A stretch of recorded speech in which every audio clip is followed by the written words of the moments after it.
কোনো কিছুতে আমার দেরি সহ্য হয় না। কোনো একটা জিনিস যখন মাথায় ঢুকে সেটা যতক্ষণ না পর্যন্ত করতে পারি ততক্ষণ পর্যন্ত শান্তিই হয় না। মনে মনে ভেবে রেখেছি যে আমার রান্নাঘরটা ঠিকঠাক করব। তো ওই ঘরটার জন্য বেশ কিছু জিনিসের প্রয়োজন।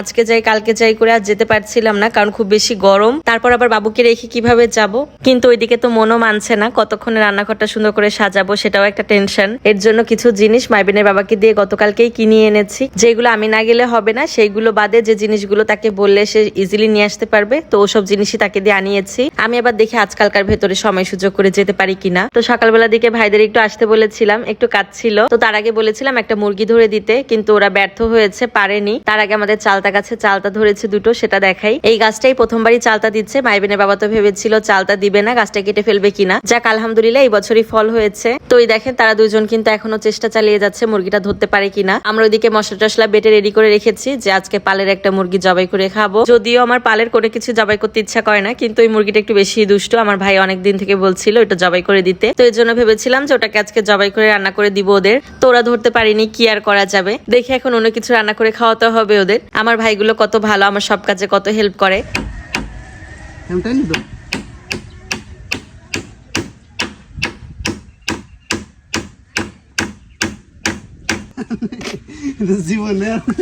আজকে তো দুজন মিলে আমাদের পোলে দুই সাইডটা ঠিক করে দিয়েছে। ওরা সত্যি অনেক ভালো। সবাই কমেন্ট করে বলে যে আপনার ভাইগুলো অনেক ভালো, আপনার কত কাজ করে দেয়।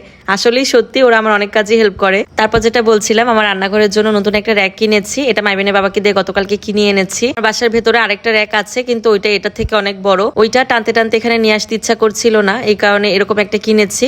আমি যদিও আরো ছোট র্যাক কিনতে বলেছিলাম, মানে যাতে শুধু পেঁয়াজ রসুন রাখা যায় আর মশলার বক্সগুলো, কিন্তু মাইবিনের বাবা গিয়ে এটা পছন্দ করে। এইটাতে তো প্লেট গ্লাস সবকিছুই রাখা যাবে। তো মাইবিনের বাবা বললো তোমাকে তো কয়দিন পরে এখানে একটা বেসিন করে দিব। আর তখন চিন্তা করলাম আমি যেহেতু এখানেই রান্না করে খাবার খাওয়ানোর ব্যবস্থা করব, তো এখান থেকেই প্লেট গ্লাস ধুয়ে এই র্যাকের ভেতর রাখা যাবে। তো এই দিক দিয়ে দেখলাম বড়টা আনলেই সুবিধা, তো বড়টা আনাতে ভালোই হয়েছে। মুরগির মাংস রান্না করার জন্য তো মশলা রেডি করেছিলাম, কিন্তু মুরগিটা তো আর ধরতে পারলাম না। তারপরে ভাবলাম কি আর রান্না করব, গরুর মাংস রান্না করি। কোরবানির পর থেকে এই পর্যন্ত তো ভুনা মাংসটাই খেলাম, তো আজকে ভেবেছে আলু দিয়ে ঝোল রান্না করব।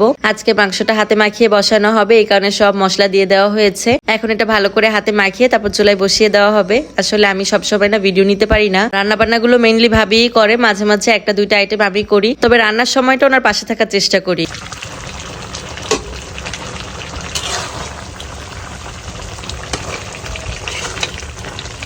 আমার গাদাটার কারণে কোনো কাজই ঠিকভাবে করতে পারি না। এই রান্নার সময়ও আমার 2-3 বার করে ঘরে যেতে হয়। এর ভেতর দিয়েই টুকটাক ভিডিও নেই আর আপনাদের সাথে শেয়ার করি। তো গরু মাংসটা আলু দিয়ে ভালো করে কষিয়ে নিয়েছে আর এখন ঝোলের পানি দিয়ে দিয়েছে। মাংস অনুযায়ী কড়াইটা ছোট হয়ে গিয়েছে, তবে আগেরটা আরো বেশি ছোট ছিল।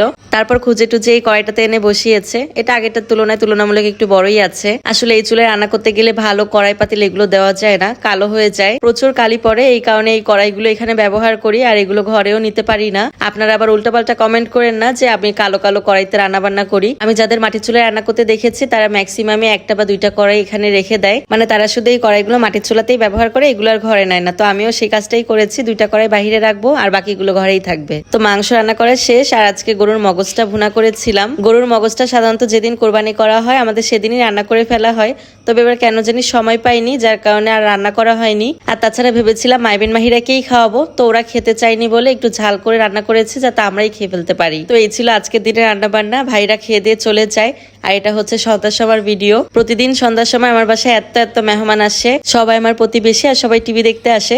তো আমার একটা সোফাতে সবার জায়গাও হয় না, উপরে নিচে করে বসে সবাই টিভি দেখে গল্প করে আর আমার বেশ ভালোই লাগে। আজকের ভিডিওটা এখানেই শেষ করে দিচ্ছি। কেমন লাগলো অবশ্যই কমেন্ট করে জানাবেন, ভালো লাগলে একটা শেয়ার করে দিবেন। সবাই ভালো থাকবেন, আল্লাহ হাফেজ।